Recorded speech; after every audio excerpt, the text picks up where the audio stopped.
Box office bombs are some of the most discussed movies in film history. People love talking about movies that lost millions or even hundreds of millions of dollars. But when you hear box office bomb, you don't think about films that were literally bombed. So I'll be covering two movies that were so controversial, the theaters showing them were bombed. The first film I'm going to discuss is 1975's Street Fight.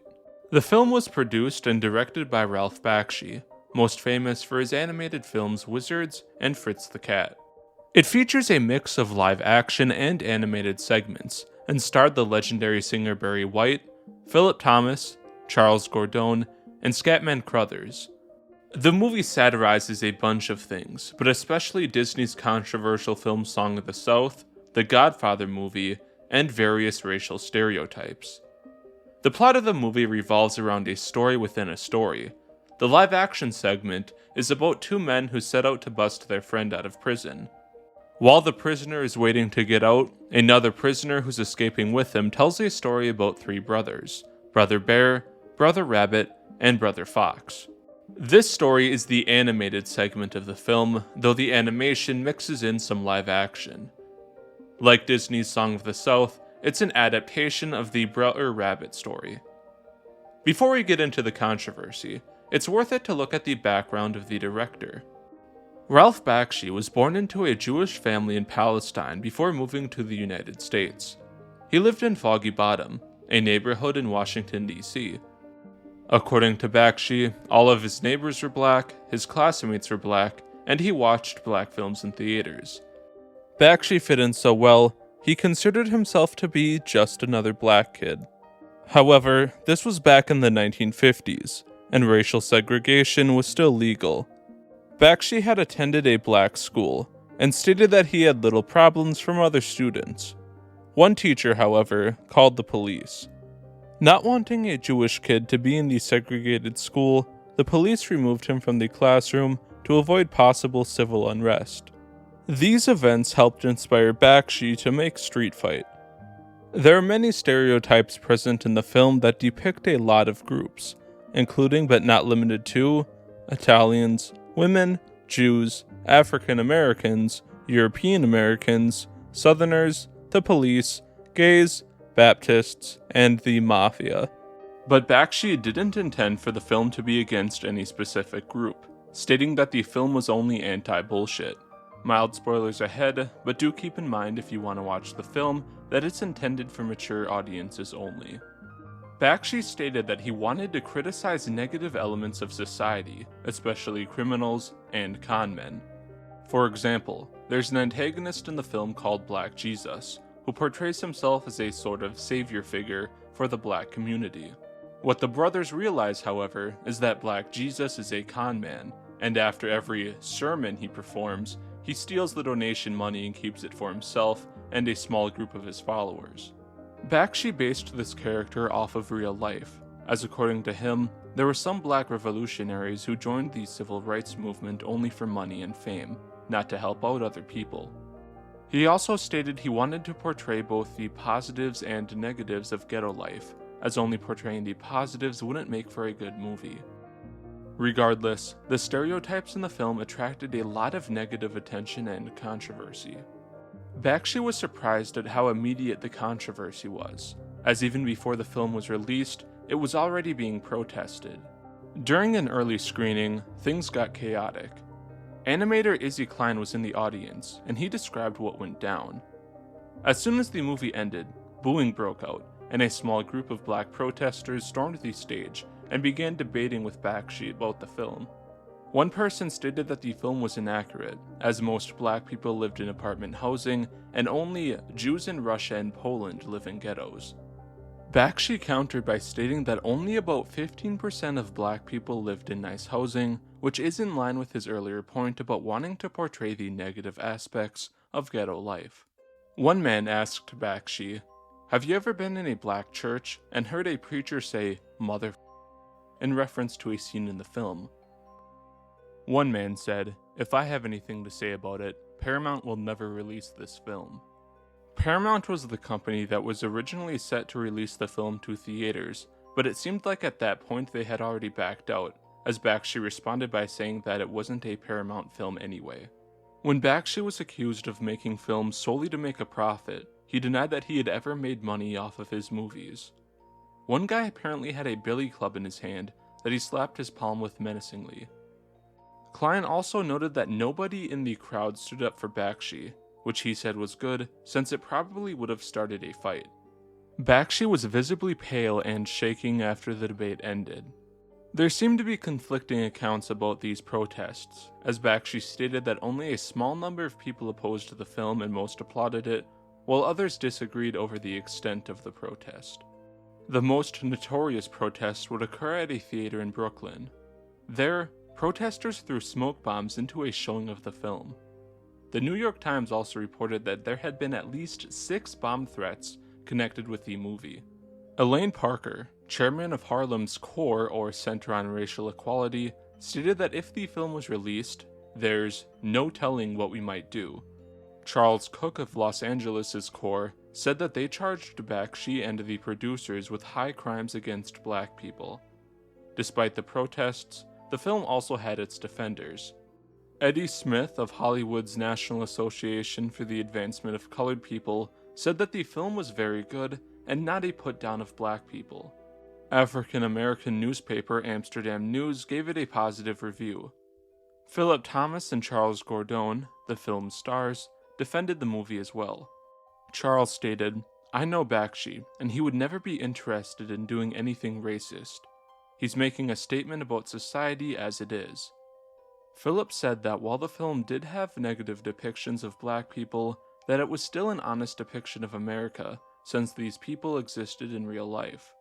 When Gene Garvin, co-chairman of the LA branch of CORE, said that, "We consider the black actors who appeared in this film as traitors to their race," Charles countered, "These organizations like CORE make me angry. If they didn't have something to bitch about, they'd be out of business." Some people criticized the first release title of the movie, as it was a term often used to denigrate African Americans. In response, Bakshi pointed out that the original title of the film was that term followed by "no more," implying that the characters in the film were sort of throwing off the racially offensive term. The studio later forced him to change the title, and the film ended up being released under several different titles. The book Forbidden Animation also pointed out that Bakshi hired 10 black animators for the film, at a time when that was very rare in the industry. The protests had a negative effect on the film's release. Paramount had backed out of releasing the film, and it struggled to find a new distributor. The Bryantstown Distributing Company acquired the rights to the film, but it went bankrupt only a couple weeks after the film had a limited release. At one point, they planned on removing Barry White's voice lines entirely, and replacing him with actor Ben Gage and a less offensive script. Film critic Roger Ebert pointed out that the film was being marketed by Bryantstown as an incendiary blaxploitation film, when it was the opposite in reality. All of this led to it bombing at the box office. In fact, it doesn't seem like it made any money at all, as I can't find any numbers for the film. Ironically, the black animators that Bakshi hired were laid off as a result of the film bombing. Bakshi's next projects were also delayed, though at least one of the animators worked with him on a later movie. According to Forbidden Animation, film distributors didn't allow him to put black characters into several of his later movies to avoid controversy. Several other films by black creators at the time were also shelved when they were deemed too sophisticated for mass audiences.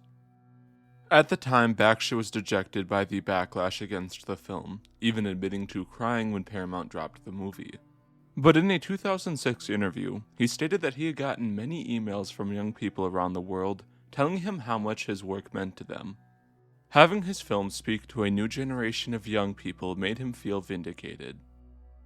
The second film to be bombed is Martin Scorsese's The Last Temptation of Christ. Based on a controversial book of the same name by Nikos Kazantzakis, the film starred Willem Dafoe and Harvey Keitel. Scorsese had long wanted to make a film about Jesus, and while filming his 1972 movie Boxcar Bertha, he was given a copy of the book by Barbara Hershey. She would go on to eventually play Mary Magdalene in the movie. The Last Temptation was a one for me, one for them film, as Scorsese made a deal with Universal Pictures to make a commercially appealing film if they let him make The Last Temptation. That movie ended up being the 1991 Cape Fear remake, which made $182 million on an estimated budget of around $70 million. Now, even before The Last Temptation was released, it was attracting controversy. A lot of people heard that Jesus had married Mary Magdalene in the movie and formed an opinion on it without even seeing it. Universal had a showing of the movie to various Christian groups in an effort to manage the controversy. It didn't work, however, as many objected to the premise of the film itself. The movie was a retelling of the life, temptation, and death of Jesus Christ. In the film version, while Jesus is on the cross, an angel comes down from heaven.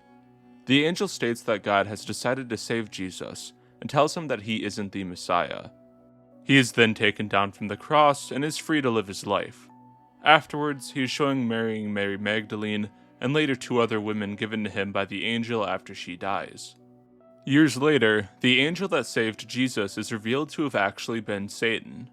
Jesus then rejects Satan and is returned to the cross where the whole thing is revealed to have been a vision.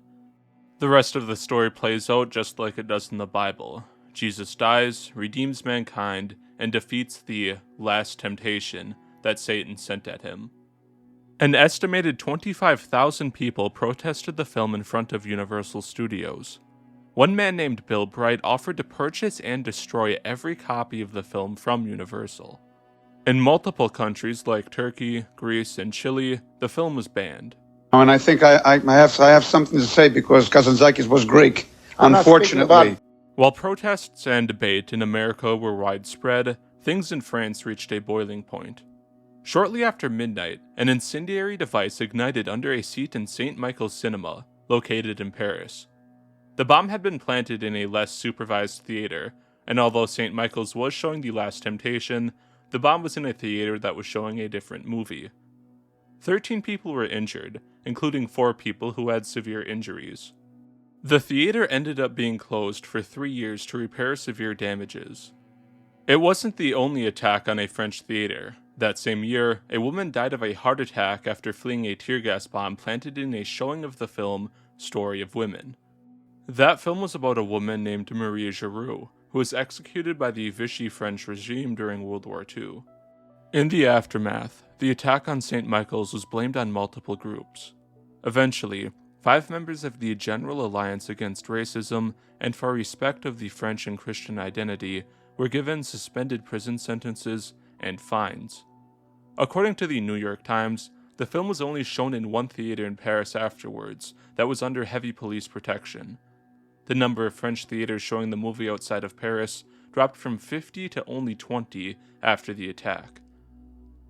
Archbishop Jean-Marie Lustiger condemned the attack, pointing out that, from the Christian point of view, one doesn't defend Christ with arms.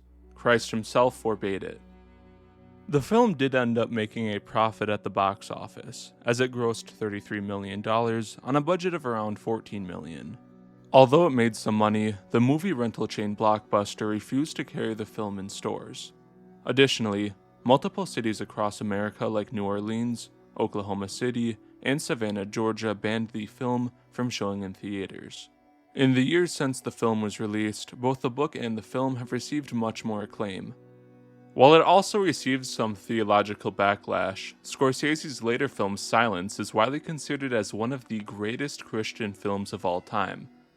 The Last Temptation itself still receives some backlash, but the controversy has mostly cooled, although Blockbuster still doesn't carry the film. In later interviews, Scorsese pointed out that the film was a pro-Christian movie. The movie was a reflection of the self-doubt and struggles Scorsese himself went through, and the eventual victory over that self-doubt. He talked about the book, stating that, "The beauty of Kazantzakis' concept is that Jesus has to put up with everything we go through, all the doubts and fears and anger." One last story to end things off. So the man who wrote the script for The Last Temptation of Christ was a guy named Paul Schrader. According to a Hollywood interview by Alex Simon, Paul said that his father didn't believe in movies and had never seen his films. One day, Paul's dad calls him and asks him how the production on The Last Temptation is going, which he'd never done before. Paul was confused at this as his dad kept calling him out of the blue to talk about it. Finally, his dad called and asked which local theaters the movie was playing in. Paul then asked him, "Dad, are you by any chance in the group that is trying to block this film?" To which his father responded with yes. According to Paul, his father's boycott was actually successful, and he and his group managed to block the film from playing in local theaters. On a lighter note, when his dad died, Paul found that he had purchased a physical copy of every movie he and his brother had made, even though he didn't watch movies. Thank you for watching. Special shoutout to my Patreons Lenarts, Timothy, Wild World, and John R. If you'd like to support me on Patreon, a link to that and my other social media accounts will be below. If you watched the 2 movies I mentioned and enjoyed them, or just want more movie recommendations, check out The Confederate States of America by Kevin Wilmot and First Reformed by Paul Schrader. That's all for this video. I will see you in the next one.